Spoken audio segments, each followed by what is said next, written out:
Welcome to Crypt Keeper Aquatics. My name is Tim, and today we're going to be doing an unboxing from the Garden of Eder. So this here was my Black Friday order. The sale has ended now, unfortunately, but I still wanted to give you guys a chance to see what I got in. So Grant and Shelby were running a really killer sale. It was like 30 to 50% off just about everything in their store, and then they were also adding some extra shrimps into the bags for the Black Friday deal, and they were doing it all month of November. This here's the box that I got in, and it was pretty cold out when I received it, so I did check the temperature of the tank versus the bag. That way none of them are going to perish. I'm not going to have any temperature shock. And with the temperature difference of about 12 degrees or so, 13 degrees, I decided to wrap these back up and just leave them on the table for 3-4 hours before continuing to acclimate them.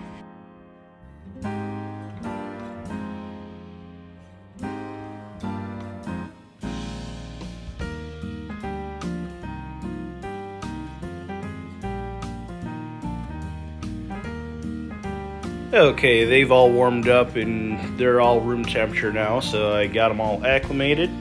Give you guys a view of this first one. Up first, we've got my very first Sulawesi shrimp. This here is a Malawa. So these do come from the Sulawesi region. They're supposed to be relatively easy. I haven't kept them yet myself, so I have no clue. And if I'm being honest, I didn't even do any research on the shrimp before ordering it from Grant and Shelby. After I told Grant that I wanted them, I was asking him, hey, so which tank should I toss these into? And that's when he let me know that he keeps them in neo parameters. And so they're going to go right with all of his beautiful, beautiful blue dreams that I got from a few months back. And I also did move a couple of the tank ties over to this tank from my call tank. So you'll see a couple of those in here as well, buried up, and they're actually starting to breed now, so that's super, super cool. These shrimp might not have a whole lot of color, but they are still super, super cool. So they're pretty much a clear body. There's some grayish, silverish speckling all through them, and I'll give you guys a close-up of that here. And the yellow head, I believe that's like a saddle of eggs on some of them, but it looks really cool coming through that clearest shell. I really like them, and hopefully I can try to get some sort of color to come out of these over a few generations. Grant was telling me that getting color out of them is possible, but it's not going to be an easy task because they swap back and forth between showing color and not showing color all through their life. And that's kind of similar to how blue bolts are too. How they bring out a really nice blue one week and then you look in the tank again and they're all completely white. So let me ask you, what other shrimp breeder is going to send you a buried female right on day one? Take a look at that Malawa there in the back. It's only like 4 eggs or so, 3-4 eggs, but it's still something. So thank you so much. And now we're going to jump right into the next shrimp. It's a wild type shrimp. It's from the Caridina family. It's still unknown if they're a Serrata tiger, Maria tiger, or some other type of shrimp. But these here are raccoon tigers is what they're calling them. These are a very interesting shrimp because they are in the Caridina family. And some of those types include Taiwan bees, crystal bees, tangerine tigers, red tiger. But here's the thing, they're never going to crossbreed with any other shrimp that are in the tank for some reason. That's what Grant and Shelby were saying on their live stream anyway. And so here's what I've decided to do. I've decided to put them right in with my backline tie bees. So you're gonna see them being dropped in there, and I just want you to pay attention to the color of these versus the others and just look at that contrast. They're like completely flip-flopped. They don't have the blue like the backlines do, which it's not really expected for them to. but I really like how the two come together in the tank.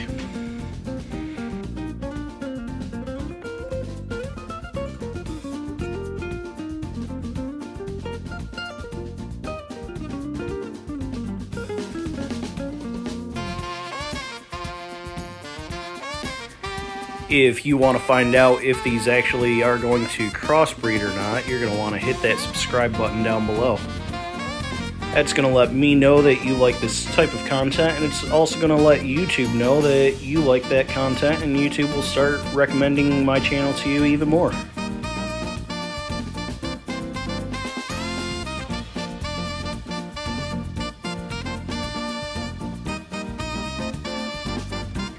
You can see that these shrimp have a bunch of little speckles on them, just like the Malawas did in the first bag of shrimp that I opened up today. And I'm hoping that I can find some sort of color scheme within those dots and try to get something cool to come out of them. Not entirely sure that it's even possible, but it would be a really fun project to try.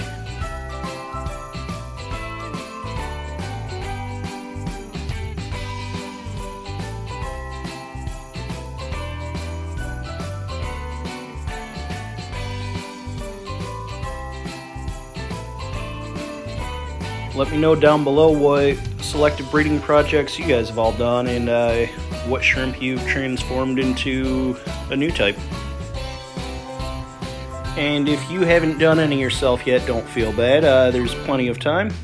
And just hop down in the comments below and let me know which ones you'd like to see me do.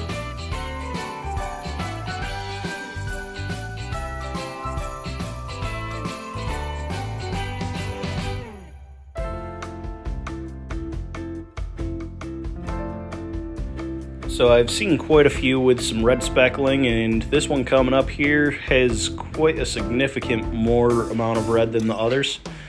So I'm almost thinking that's the direction I'm going to start with on these, but we'll see what happens.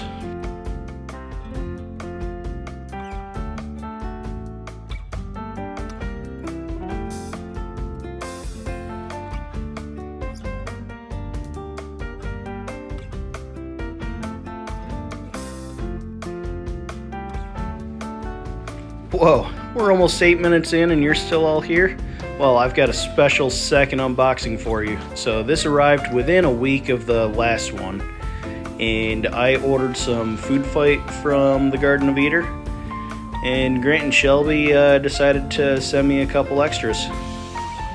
All these extra food gifts were not expected at all, but definitely appreciated. You guys have all seen the Shrimp Food Showdown series that I've started, so these are definitely going to be a huge help. And you guys already know how much I love the Shrimp Envy lineup and the Soy Ahoy.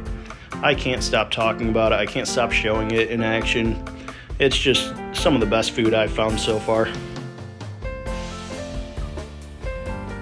So here's my call tank. As you can see, they're still all breeding super well, and I dropped in the food fight for them. So I've got some fish in here, and the food fight definitely helps to stop some of the accidental consumption of shrimp by my fish. You're gonna see it gets a little bit chaotic here in a second, so just keep watching it. It gets pretty fun.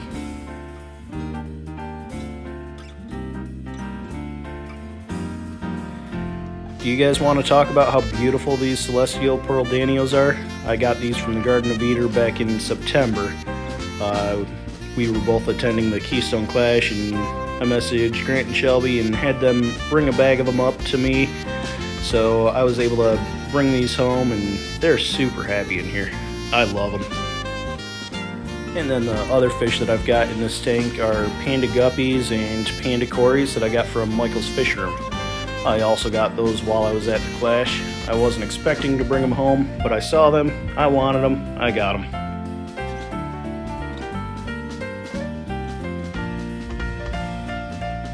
So you've got a bunch of baby shrimp, how do you get them to grow? Well, you add Shrimp Envy Growth, of course.